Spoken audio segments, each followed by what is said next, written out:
terceiro ano, tudo bem com vocês? Que joia! É um prazer estar aqui novamente com vocês. Hoje nós faremos a correção na matriz número 12, do dia 16 de julho, de redação. Acompanhe com a professora como o tema. Nós falamos sobre carta. A carta é um gênero textual escrito enviada geralmente dentro de um envelope a uma ou mais pessoas, por um remetente, que é a pessoa que envia a carta, a um destinatário, que é quem recebe a carta, contendo as informações que deseja transmitir. Existem vários tipos de carta. Nós podemos ter cartas comerciais, de recomendação, de admissão, de demissão, formais, pessoais, vários outros tipos, até carta convite. Além de ser possível entregar a carta pessoalmente, nós também podemos contar com um serviço que é feito pelas agências dos Correios, que faz a entrega de correspondência no Brasil inteiro e no mundo todo. A carta tem sido um meio de comunicação muito antigo e que vem há séculos funcionando.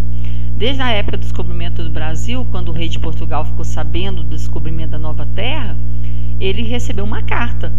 Demorou 43 dias para chegar, mas recebeu uma carta. Hoje em dia nós temos meios de comunicação mais rápidos, não é mesmo? Vamos conhecer as partes que compõem a carta. Primeiro, o cabeçalho. É onde a gente escreve o local, a cidade onde você está falando e a data, para que a pessoa possa situar de onde você está e qual dia que você escreveu. A segunda parte é a saudação. Pode ser personalizada ou também pode ser formal. Depende para quem você vai endereçar essa carta. Por exemplo, você vai falar com uma autoridade. Você não vai falar querido, você vai usar prezado.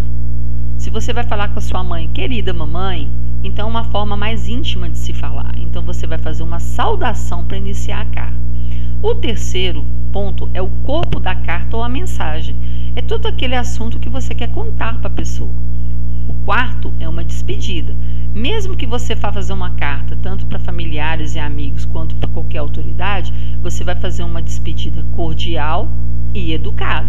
Você simplesmente vai falar tchau. Você vai falar de uma forma educada, dando a entender que aquele assunto, naquele momento, daquela carta, terminou. E o último é a assinatura. Você vai assinar a carta quando você terminar de escrever. Caso a pessoa, na hora que ela abra a carta, não conheça a sua letra, ou esqueceu como a sua letra é, por exemplo, ela vai ver a sua assinatura, ela vai lembrar de você. O remetente, ele escreve uma carta e coloca em envelope. Escreve-se o endereço completo do destinatário na frente do envelope. O remetente precisa garantir que o endereço do destinatário inclui o CEP, que chama Código de Endereçamento Postal. E muitas vezes inclui seu endereço e o retorno para o envelope. Por exemplo, você tem aqui a frente do envelope. Você vai colocar o nome da pessoa ou da empresa para onde você vai mandar a carta, colocar o endereço completo, o nome da rua, número, se for prédio, o número do prédio, do condomínio, o bairro, a cidade e a sigla do estado do Brasil que você está. Se você for mandar para fora do país, você vai escrever qual país que você vai mandar e o CEP correspondendo naquela localidade. O remetente adquire um selo postal, que é esse selo aqui. Quando é uma carta simples, você vai na agência do correio, você paga uma taxa e a pessoa te dá um selinho que você cola aqui nessa parte. Isso é no alto do seu envelope. Quando você tem várias cartas, não é utilizado esse selo. A agência do correio, ela faz uma carimbagem através de uma máquina para maior quantidade de carta. Então, quando é uma carta só, ele te dá você paga e compra um selo só. Você coloca na caixinha dos correios e eles fazem o recolhimento e fazem a entrega da carta. Quando é muita quantidade, passa pela máquina para carimbar. O verso do envelope, o remetente escreve o nome, o endereço completo com o CEP. CEP significa Código de Endereçamento Postal. Todas as nossas ruas aqui no Brasil, elas são divididas em CEP. As agências dos Correios fizeram isso para ficar mais fácil a identificação da rua. E nenhuma rua, em outro bairro, tem o mesmo CEP. Então, cada uma tem a sua localidade. E quando vai fazer a entrega, eles vão pelo CEP. Fica mais fácil para poder entregar. Se por acaso for entregar uma carta e a pessoa que está morando naquele local falar que aquela pessoa que está sendo endereçada a carta não mora lá mais, ela devolve a carta para o correio e o correio devolve para o remetente. Ou seja, Por isso que é interessante que o nome esteja completo aqui na frente do envelope e esteja aqui no verso do envelope também completo. Por quê? Na frente do envelope é para quem você está mandando a carta. Atrás do envelope é o seu endereço, o seu nome, porque se o correio não conseguir localizar a pessoa que você quer entregar a carta, ele vai devolver a carta para você. Os endereços, tanto do destinatário quanto do remetente, devem estar completos, pois o Centro de Distribuição Domiciliar dos Correios faz a classificação de cada carta por endereço ou código postal e entrega as cartas destinadas a uma determinada região. Então, cada agência do correio é responsável por uma determinada região. Quando distribui através do CEP, esses CEPs ficam em determinada região. Então, essa agência responsável por essa quantidade de ruas, ela que faz a distribuição. E fica mais fácil para a carta chegar até mais rápido na pessoa. Nós temos dois tipos de carta, a formal e a informal. Vamos conhecer a informal. Ela é também conhecida como carta pessoal. É aqui os interlocutores, eles têm um relacionamento que não seja profissional, que não seja da empresa. Então, nesse sentido, as cartas formais, elas são passadas entre os amigos e familiares. São pessoas de convívio, né, mais próximo da pessoa. Ao contrário das cartas formais, as informais não possuem padrão específico. Elas dependem do que o emissor deseja transmitir e da capacidade de expressão de escrita. Uma carta de aniversário, por exemplo, que é uma carta informal, pode ser uma extensão de 2 páginas. Você pode escrever lá quantas páginas você quiser contando o caso e acabando convidando a pessoa. Como pode também você reduzir em poucas linhas. Hoje, nós temos muito cartões, cartão de aniversário, cartão de Natal, mas antes desses cartões surgirem, eram escritas as cartas. Não tinha cartão impresso que você compra o pacotinho do modelo que você quer, do enfeite que você quer. Antigamente não tinha isso, então usava as cartas para fazer os convites. As cartas formais, né, são aquelas que você manda para a autoridade. As informais são para aquelas que você manda para os amigos e familiares, para quem você tem uma certa proximidade com a pessoa. Quais são os exemplos de cartas informais? Saudações, condolências quando morre uma pessoa, um convite que não seja aquele impresso que você compra pronto, quando você escreve o convite, uma carta de Natal, uma carta de parabéns e uma carta de amor, que também pode ser chamada de carta de amizade, quando você manda para os amigos, tá? Hoje em dia você encontra cartões de aniversário, de Natal, de parabéns e até de amor e amizade, mas antigamente não tinha, então se escrevia as cartas para isso. As cartas formais são aquelas emitidas por um órgão competente, seja uma empresa, uma organização, um departamento ou um indivíduo ocupando uma posição significativa dentro da empresa. São consideradas cartas formais aquelas que são emitidas pelos indivíduos para serem lidas por uma organização, por uma empresa, por uma quantidade de pessoas bem maior do que as cartas informais. São exemplos de cartas formais. Nós vamos ter uma notificação, uma circular, uma carta comercial, uma carta pedido para uma instituição. Quando ela quer fazer um pedido de doação, ela faz uma carta pedido. Tem um padrão para isso. Uma carta oficial, uma carta de candidatura e uma carta de apresentação. Geralmente, as cartas formais, elas obedecem padrões. Elas têm padrões já pré-estabelecidos para ficar mais formal ainda essa carta. Então, quando você vai escrever uma carta formal, você segue esses padrões. A informal, não. É quando você tem mais intimidade com a pessoa. A carta em si é uma modalidade redacional, ou seja, você escreve, pois nela podem aparecer narração, descrição, uma reflexão que você queira fazer. O que determina a abordagem, a linguagem e os aspectos formais de uma carta é o fim a que ela se destina. Um amigo, um negócio, um interesse pessoal, um ente amado, um familiar, uma seção do jornal. Depende para onde você vai mandar a carta. A estratégia da carta, a estética, da carta, ela vai variar conforme a finalidade. Se for formal, você tem uma estética própria. Se for informal, não precisa. Se o destinatário é um órgão do governo, por exemplo, a carta deve obedecer os procedimentos formais, como a disposição da data, do vocativo. Você vai chamar a pessoa não pelo meu querido, você vai chamar excelentíssimo, senhor secretário, você vai usar uma linguagem melhorada do remetente e assinatura. Então, agora vamos corrigir os exercícios.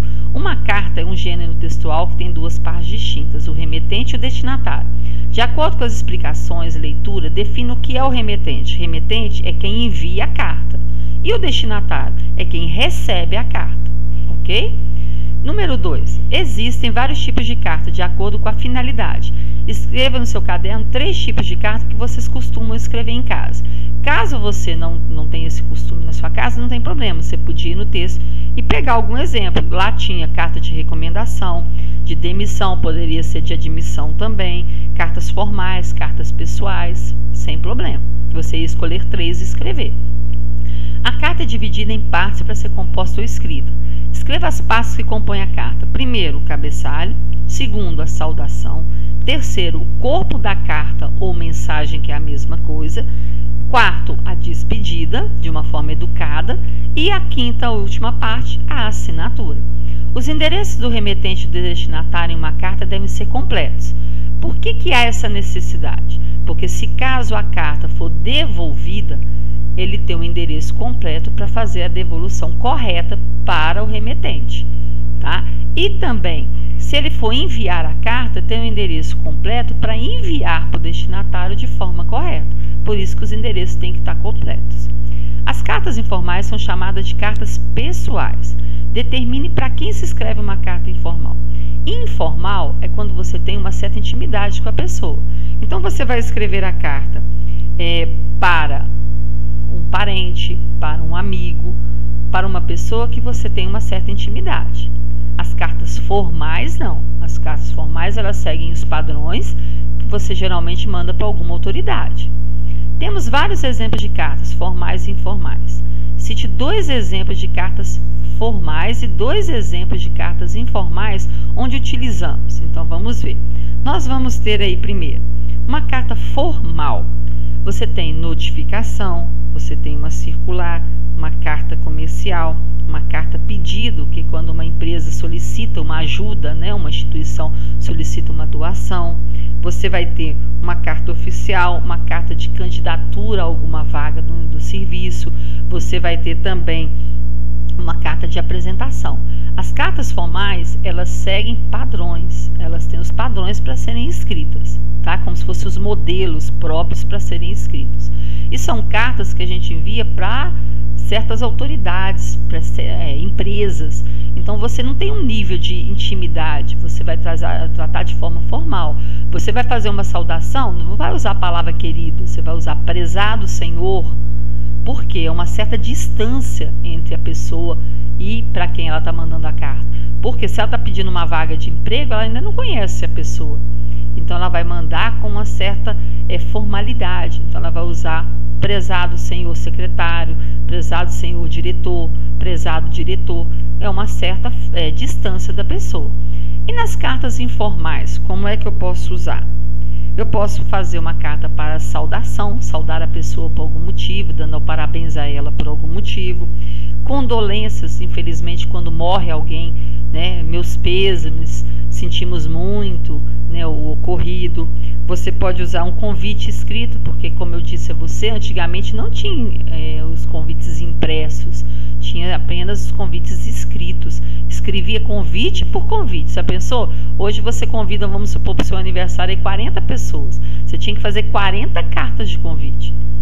Hoje não, você chega numa loja de enfeite, por exemplo, escolhe o tema do seu aniversário e você sai de lá com um pacotinho, no mínimo de 10 convites já pronto, só para você preencher o local, a data, o aniversariante, o horário, só para você colocar os dados importantes que da festa não vem pronto, não é verdade? Mas que você já consegue comprar pronto.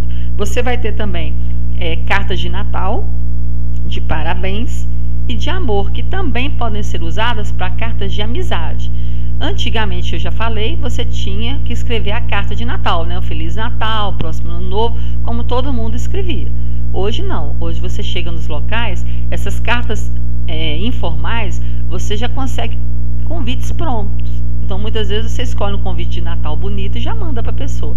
Antigamente não, você tinha que escrever a carta com todo o conteúdo que você tinha do convite de Natal, do convite de aniversário, da carta de Natal, da carta de amor, de amizade. Você tinha que escrever tudo. Então, demorava muito mais tempo, né? Tinha muito mais trabalho também. mas era uma carta que você escrevia dependendo do conteúdo para a pessoa que você tinha uma certa intimidade, ok? Eu espero que você tenha entendido direitinho, faça a correção, não deixe nada errado e até a próxima, meu amor. Um grande beijo!